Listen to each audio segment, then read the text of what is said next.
Hello and welcome back. I want to take a second to ask a question that if you've been with me a while on this podcast, are you aware of the journey that I've taken from leaving corporate America to going back into corporate America? Back in 2018, I decided that I wanted to step away for a while and really get more self-involved and dive down into some of the things that I was already excited about.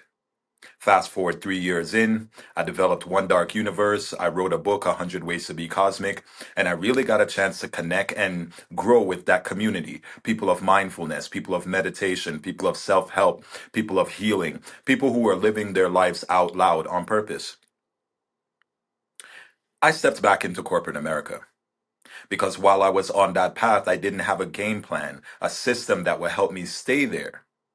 So when funds got low, stress got too high, or whatever happened, I defaulted back to my dominant practice, which was 20 years of being a network engineer. Because I don't know how to curb my enthusiasm sometimes, I really fell in love with stepping back into the corporate space and I took off, got certified, fell in love with cybersecurity, fell in love with SaaS, fell in love with AI, did all this work on purpose. Now I'm with a great company and I have a great opportunity in front of me. But here I am again revisiting some of those toxic environments that I experienced back in the corporate space. Those moments that just don't seem to fit right with the energy or the self that I'm growing into. I'm much more confident now.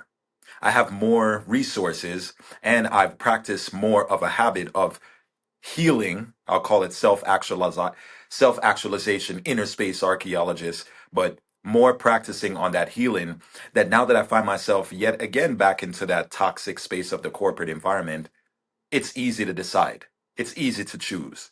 It's not going to change in relation to that. What has changed is me and how I deal with it. I wanted to share that with you. I wanted to share that I recognize my growth on purpose at times and I put it into practice. It doesn't make it feel easier to do, but it does give me a sense of confidence to do it because I know it's worth it. And yes, I don't know if it's going to turn out the same way, but that's okay because now I have a game plan. So it can't turn out the way it did without the game plan, but I will get a better result now that I have a game plan. If I have to adjust that game plan, that's even better than adjusting no game plan, right? Hopefully, you enjoyed listening to me ramble. But really, what I was trying to do is give you an insight into my life. Maybe some of this content resonated with you, or some of the things I said made sense. If it didn't, hopefully, you'll take it back as homework and understand how it shows up in you, how it shows up in your life. Have you taken steps back to see your growth or to see where you are and what you needed to move on? All right. Got to get to meditating, got to get to relaxing. And that also took a lot out of me. Bye for now.